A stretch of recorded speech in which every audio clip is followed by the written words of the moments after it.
సుమన్ టీవీలో మీ business promotions కోసం ఈ కింది నెంబర్ను సంప్రదించగలరు.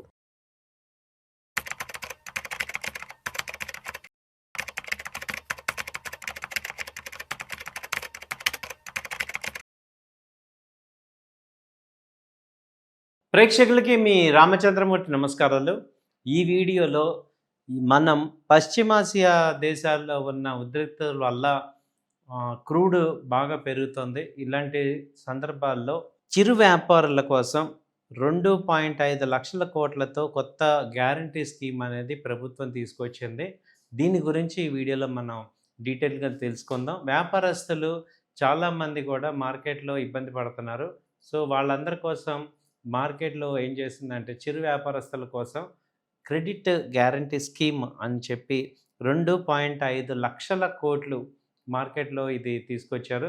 సో దీనివల్ల ఏంటంటే ప్రభుత్వమే ఈ యొక్క రీటైల్ వర్గాలందరికీ కూడా రుణానికి కావాల్సిన క్రెడిట్ గ్యారంటీ అనేది వీళ్ళు ఇస్తున్నారు.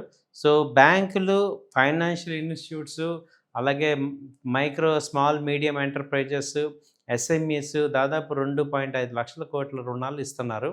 ఈ స్కీమ్ కింద 100 కోట్ల వరకు ఇచ్చే రుణాలపై 90% వరకు ప్రభుత్వ గ్యారంటీ ఉంటుంది. అలాగే లోన్లు డిఫాల్ట్ అయితే బ్యాంకులు ఈ గ్యారంటీని national credit guarantee trustee company నుంచి తీసుకెళ్ళి డబ్బులు తీసుకోవచ్చని చేసుకుంటాయి. సో గ్యారంటీ కోసం ప్రభుత్వం 17,000 నుంచి 18,000 కోట్ల వరకు ఫండ్స్ని కేటాయించనున్నారని చెప్తున్నారు. కోవిడ్-19 సమయంలో అమలు చేసిన emergency credit line guarantee scheme మాదిరిగానే ఈ స్కీమ్ కూడా పనిచేస్తుంది. ఈ సిఎల్జిఎస్లో 100% గ్యారంటీ ఇచ్చి రుణాలపై వడ్డీ రేటు పరిమితం చేసి ప్రాసెసింగ్ ఛార్జీలు కూడా లేకుండా రుణాలు ఇచ్చారు. ఈ స్కీమ్ 2023 మార్చి వరకు కూడా కొనసాగింది. విమాన సంస్థలకు కూడా బిగ్ రిలీఫ్ అయితే వచ్చింది. 3 నెలలు ల్యాండింగ్ ఛార్జీల్లో రాయితీలు ఇచ్చారు. దీని ద్వారా టికెట్ రేట్లు ఏమైనా తగ్గుతాయా అని అడుగుతున్నారు. ఇరాన్ యుద్ధం కారణంగా తీవ్ర ఒత్తిడి ఎదుర్కొంటున్న దేశీయ విమాన రంగానికి కేంద్ర ప్రభుత్వం భారీ ఊరటనైతే ఇచ్చింది. దేశంలో ప్రధాన విమానాశ్రయాల్లో ల్యాండింగ్, పార్కింగ్ ఛార్జీలని 25% తగ్గించాలని airport economic regulatory authority of India ఆదేశాలు జారీ చేసింది. ఈ నిర్ణయం తక్షణమే అమల్లోకి రానుండగా రాబోయే 3 నెలల పాటు ఈ రాయితీ బెనిఫిట్ కొనసాగుతుంది. అలాగే విమానయాన కంపెనీలకు ఈ నిర్ణయం ఒక సంజీవిని అని చెప్పుకోవచ్చు. ఇప్పటికే పాకిస్తాన్ గగనతలం మీదుగా ప్రయాణాలు నిషేధం ఉండటం, దానికి తోడు ఇరాన్ యుద్ధం వల్ల ఏవియేషన్ ఖర్చులు బాగా పెరిగిపోయినాయి, ఫ్యూయల్ ఖర్చులు.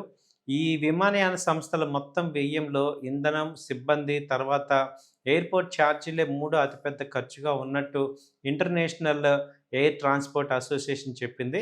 ఇప్పుడు ఈ ఛార్జీలు తగ్గడం వల్ల ఇండిగో కానీ, ఎయిర్ ఇండియా వంటి దిగ్గజ సంస్థలకు నిర్వహణ భారీగా తగ్గుతుంది. అయితే ఈ కంపెనీలపై ఆర్థిక ఒత్తిడి కూడా కొంత తగ్గిస్తుందని చెప్తున్నారు. సామాన్య ప్రయాణికుల విషయానికి వస్తే విమానయాన సంస్థల నిర్వహణ ఖర్చులు తగ్గటం వల్ల టికెట్ ధరలు అదుపులోకి వచ్చే అవకాశం ఉంది. యుద్ధం వల్ల విమాన ప్రయాణం సామాన్యులకు భారంగా మారుతున్న వేళ కేంద్ర ప్రభుత్వ జోక్యం వల్ల విమాన ఛార్జీలు భారీగా పెరగకుండా కట్టడం జరుగుతున్నాయి. ఇది పరోక్షంగా ప్రయాణికులకు ఆర్థిక వెసులుబాటు కలిగిస్తుంది. ప్రభుత్వం తీసుకున్న ఈ వ్యూహాత్మక చర్య అటు విమానయాన రంగాన్ని ఆదుకోవటమే కాకుండా సామాన్యుడిపై అదనపు భారం పడకుండా రక్షణ కవచంలా పనిచేస్తుందని విశ్లేషకులు చెప్తున్నారు.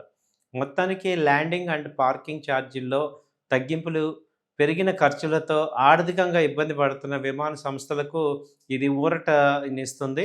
అయితే నేరుగా ప్రయాణికులకు రిలీఫ్ ఇవ్వబోదని తెలుస్తుంది. అయితే ఈ చర్య విమాన ఛార్జీలు మరింత ప్రియంగా మారకుండా సపోర్ట్ అయితే చేస్తుందని ఏవియేషన్ అధికారులు చెప్తున్నారు. సో ఈ చర్య వల్ల విమాన సంస్థలకి ఆదాయం పెరిగే అవకాశాలు కూడా కనపడుతున్నాయి. థ్యాంక్ యూ అండి. నమస్తే.